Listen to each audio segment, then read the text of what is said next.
Bueno chicos, vamos a dar unas pequeñas nociones de repaso en esta clase de avance de la formulación inorgánica. Eh, Tenéis todos los apuntes subidos. La cosa es que vosotros vayáis viendo un poquito todo el tema este de la formulación, que veréis que es mucho más sencillo de lo que en principio podríamos esperar, porque básicamente no ha cambiado la manera de formular a nivel de la IUPAC respecto a lo que probablemente la inmensa mayoría de vosotros conozcáis. Entonces, la clase de hoy es simplemente para aclarar posibles dudas que puedan surgir en el momento que os pongáis con ello, y lo vamos a partir haciendo pues un primer repaso del tema de los compuestos binarios.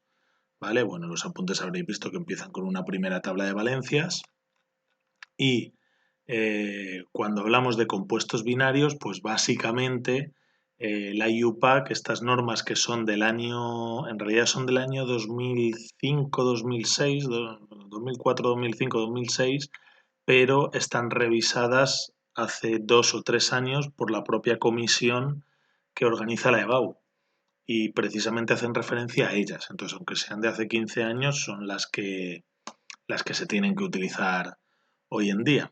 Entonces, para compuestos binarios, básicamente nos proponen o nos recomiendan utilizar como dos grandes nomenclaturas. La llamamos, o dos maneras de tratar la nomenclatura esta que llamamos de composición, aunque para muchos de vosotros lo veáis como dos grandes nomenclaturas.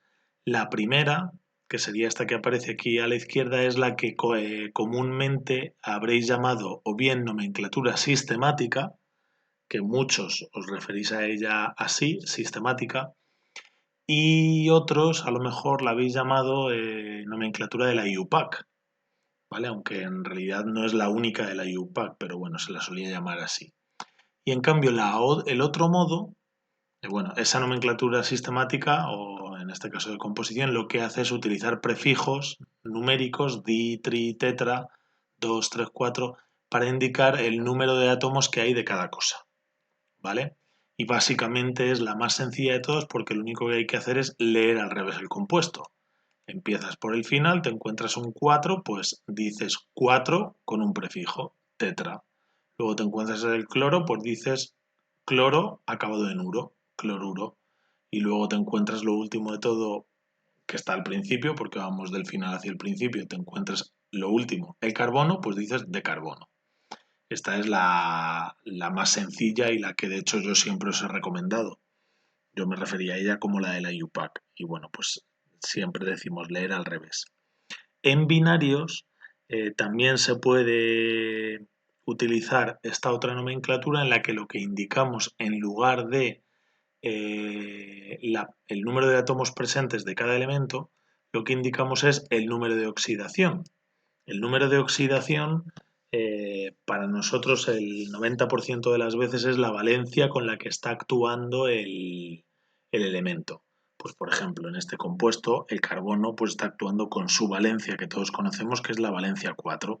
Pues lo diríamos sin prefijos de ningún tipo, lo diríamos o bien con números romanos o bien indicando como tal químicamente el número de oxidación, que se indica escribiendo el número con un signo que hace referencia a la carga con la que queda dicho átomo. Entonces en este caso sería 4 más, ¿vale? Que es lo mismo que el 4 en números romanos. Entonces pasamos de decir tetracloruro con el prefijo que indica el número de átomos de cloro que hay, a decir simplemente cloruro, cloruro de carbono, y entre paréntesis pondríamos o un 4 en números romanos o un 4 más. Bien, a esto, aunque aquí no aparece así y no lo llama así ahora la IUPAC, nosotros lo hemos llamado siempre nomenclatura de stock, pero hay que tener cuidado porque ya no es que sea la nomenclatura de stock, sino que es la nomenclatura que la IUPAC permite utilizar para compuestos binarios basada en la indicación del número de oxidación del elemento principal del compuesto binario, ¿vale? Entonces no nos refiramos a ella como UPAC. Quizá lo más importante de todo, lo que tiene que quedar más claro de todo, pues que lo que no podemos usar ya con los compuestos binarios es la tradicional, que era la que acababa en ico y en oso, y que incluso podía llevar el per, ico, el hiposo. Bueno, pues eso ya está desde hace muchos años, pero ya está totalmente desaconsejado para compuestos binarios. Fijaos que cuando empezamos a estudiar formulación inorgánica en tercero, cuarto de la ESO, incluso en segundo, pues empezamos compuestos binarios y rápidamente clasificamos. Clasificamos en óxidos y estudiamos los óxidos, clasificamos en hidruros y clasificamos en sales binarias o sales neutras. Pues bien, en realidad no hace falta tal clasificación, porque sobre todo con la primera nomenclatura sistemática, esta nomenclatura que con propiedad se llama nomenclatura de composición o nomenclatura estequiométrica, con esta nomenclatura tú puedes nombrar automáticamente cualquier compuesto binario, sea sal, sea hidruro, sea óxido, simplemente aplicando esta regla de leer al revés.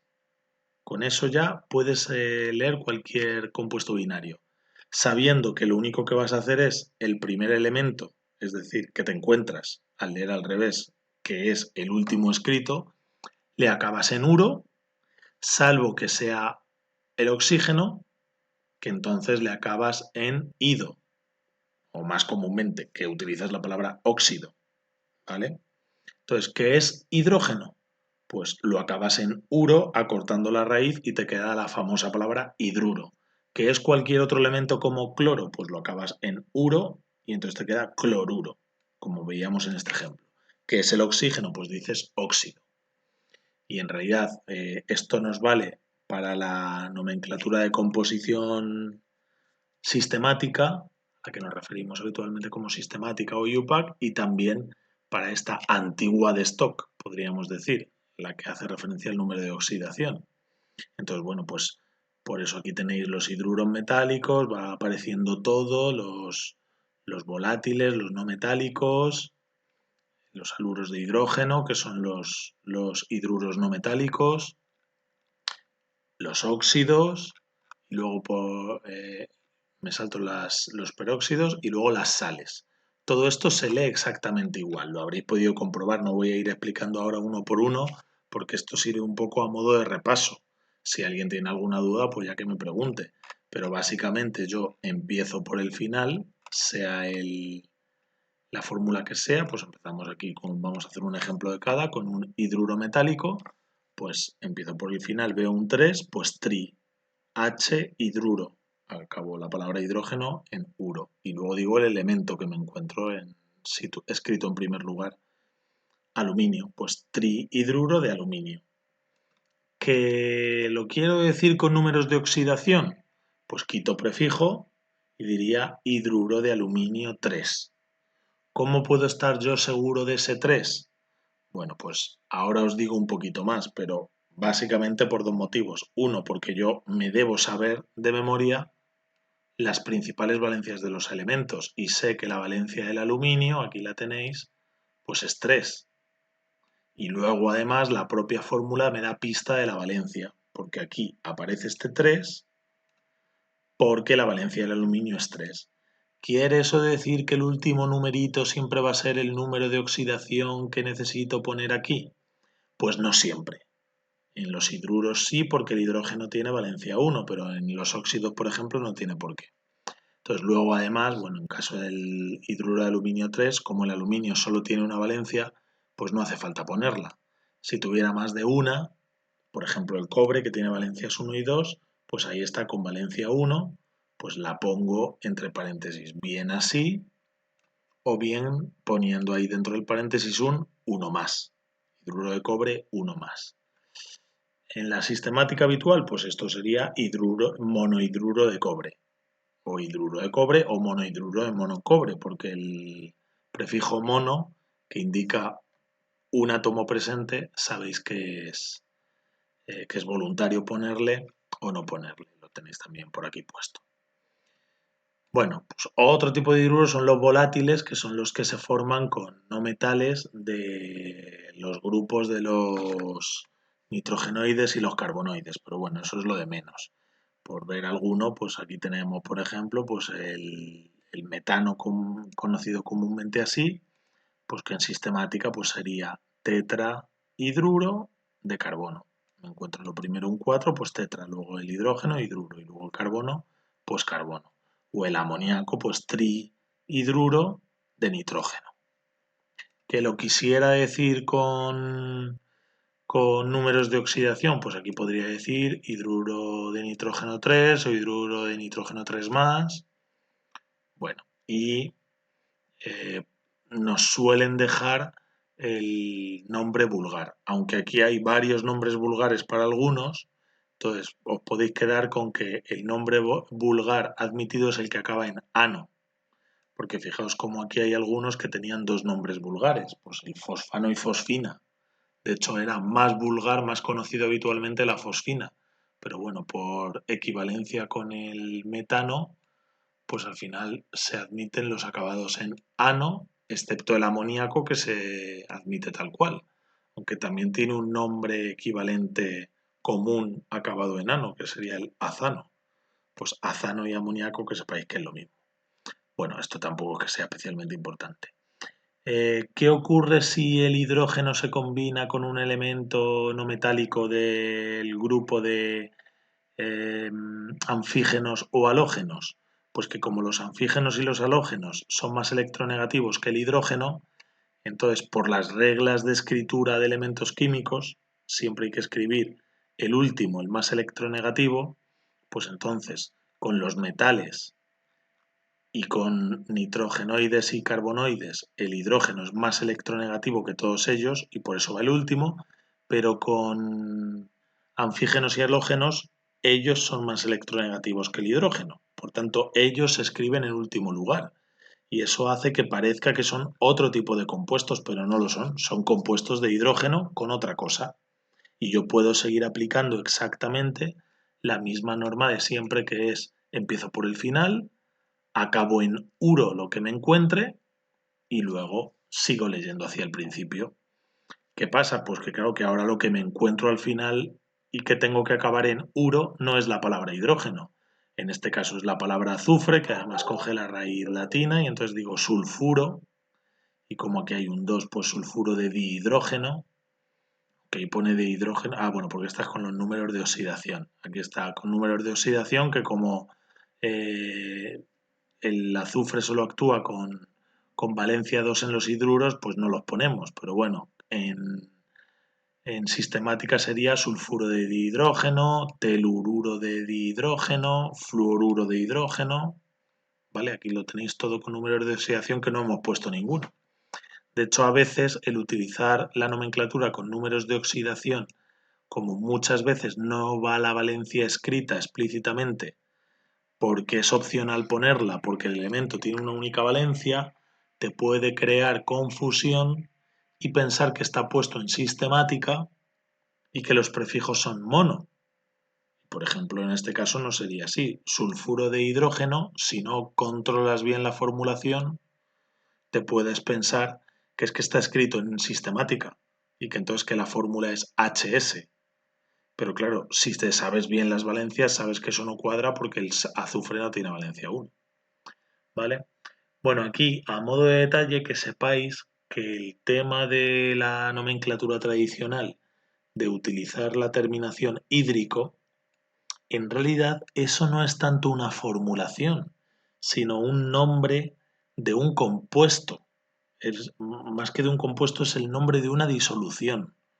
O sea, con esto no estamos nombrando un compuesto químico, sino que estamos nombrando una disolución de un compuesto en agua. Siempre que veamos la palabra hídrico o el nombre hídrico, pues quiere decir que este compuesto de hidrógeno está disuelto en agua. Claro, lo que ocurre es que los compuestos de hidrógeno binarios que mejor se disuelven en agua precisamente son los que forma con halógenos y anfígenos. Entonces, por eso son los que nos encontramos con este tipo de nomenclatura, que se admite, pero la IUPAC la admite, pero no tanto para formular un compuesto, sino para referirse a una disolución. ¿Vale? Bueno, esto tampoco Luego estarían los óxidos que funcionan igual, pero en vez de acabar en uro, pues utilizo la palabra óxido. Aquí os recuerdo que en los óxidos el oxígeno actúa con valencia 2, por tanto ahí siempre va a haber un 2 escrito, y al pie del oxígeno ponemos la valencia del elemento, esa X. ¿Qué ocurre? Que si esa valencia es par, se va a poder simplificar con el 2. Por eso en toda fórmula de óxido, el primer elemento o bien lleva un 2 o no lleva nada. O lleva un 2 o no lleva nada. Según la valencia del elemento que no es oxígeno, sea par o impar. Cuando la valencia es impar, aquí hay un 2. Cuando la valencia es par, pues no hay ningún número en el otro elemento. Entonces, de hecho, esa es la pista para averiguar con qué valencia está el otro elemento. Es, miro el número que va al pie del primer elemento y si ese número es un 2, su propia valencia será el número que vaya al pie del oxígeno, lo que haya aquí, que sería un 1. Si el número que va al pie del primer elemento no es un 2, como por ejemplo aquí, pues entonces es que la valencia de dicho elemento es el doble del numerito que hay aquí. Como aquí no hay nada, es como si hubiera un 1, pues ahí la valencia del hierro sería un 1, un 2, perdón, porque es el doble de 1. ¿Para qué me serviría deducir eso? Pues para, si quiero nombrar este óxido, haciendo referencia al número de oxidación, como tenemos aquí en la primera columna, pues diría óxido de hierro 2 o óxido de hierro 2 más. ¿Que lo quiero decir en sistemática porque no me quiero complicar la vida? Pues digo óxido de hierro a secas, monóxido de hierro y ya está. Trióxido de aluminio, trióxido de dialuminio, trióxido de dihierro, dióxido de azufre, que lo quiero decir en número de oxidación. Pues este dióxido de azufre, el número de oxidación sería óxido de azufre 4 o 4 más. ¿Cómo deduzco ese 4? Pues porque como el azufre no lleva numerito aquí, eso quiere decir que se ha simplificado, por tanto su propia valencia será el doble del número que va al pie del oxígeno. ¿Vale? Y bueno, pues así con todos los óxidos. Por supuesto aquí, como ya no nos recomiendan usar tradicional, pues nos olvidamos ya para siempre del tema este del anhídrido y del oso-ico. Aquí todavía muchas veces se nos puede escapar óxido ferroso, óxido férrico, pero eso ya no se utiliza.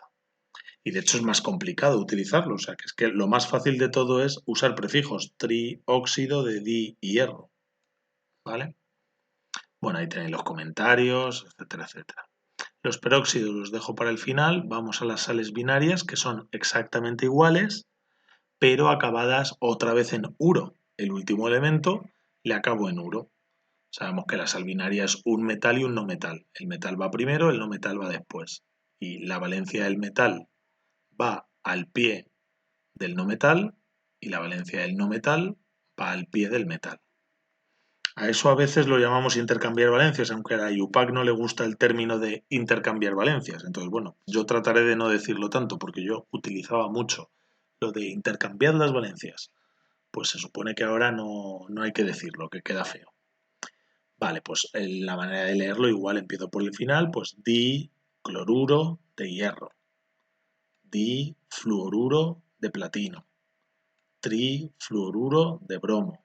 Ese es un compuesto raro, porque en realidad es una sal igual que esta. Pero bueno, aquí estamos poniendo un poco todo lo que podríamos encontrar. Vale. Aunque entramos en los ternarios, sabéis que dentro de los ternarios también empezábamos a hacer clasificaciones y lo primero que hacíamos era hidróxidos, ácidos y sales ternarias. Pero en realidad la manera de leer los hidróxidos es en modo binario, porque para nosotros un hidróxido es un metal con otra cosa que llamamos grupo OH que tiene valencia 1 y a la cual la nombro directamente con la palabra hidróxido.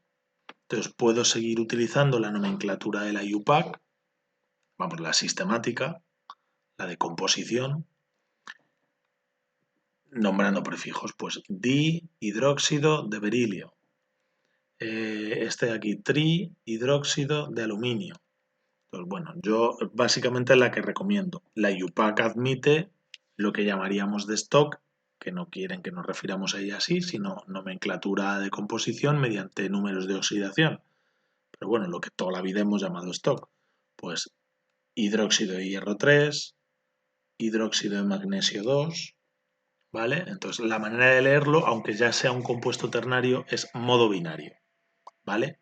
Entonces ya no seguimos con los ternarios. Para el próximo día os dejaré ahora un par de días que veáis bien los ácidos y las sales.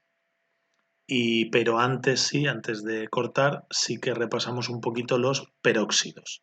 Entonces los peróxidos son un compuesto especial del oxígeno en el que el oxígeno presenta un enlace consigo mismo, es decir, todo peróxido debe presentar al menos dos átomos de oxígeno, porque para que el oxígeno pueda unirse consigo mismo, que es la razón de ser de un peróxido, pues tiene que haber dos átomos de oxígeno. Por eso en todo peróxido la O siempre tiene que llevar con mínimo un 2. Y eso hace que en las fórmulas de los peróxidos no siempre simplifiquemos, ¿vale? A veces lo que nos dicen es que el oxígeno en los peróxidos actúa con valencia 1. Eso no es del todo correcto. O sea, el átomo de oxígeno sigue actuando con valencia 2. Lo que ocurre es que cada átomo emplea una de sus dos valencias en unirse al otro oxígeno y por tanto le queda libre una única valencia para unirse a otra cosa. Entonces, pero bueno, el átomo de oxígeno como tal en un peróxido sigue teniendo dos valencias, pero una la gasta con el otro átomo de oxígeno. Entonces, lo más sencillo es verlo como que globalmente el grupo peróxido, que es el O2, pues actúa con valencia 2, que pondríamos al pie del metal. Normalmente los peróxidos se forman con metales. Y la valencia del metal se pone al pie del O2. Como el O2 es un todo, pues hay que encerrarlo entre paréntesis.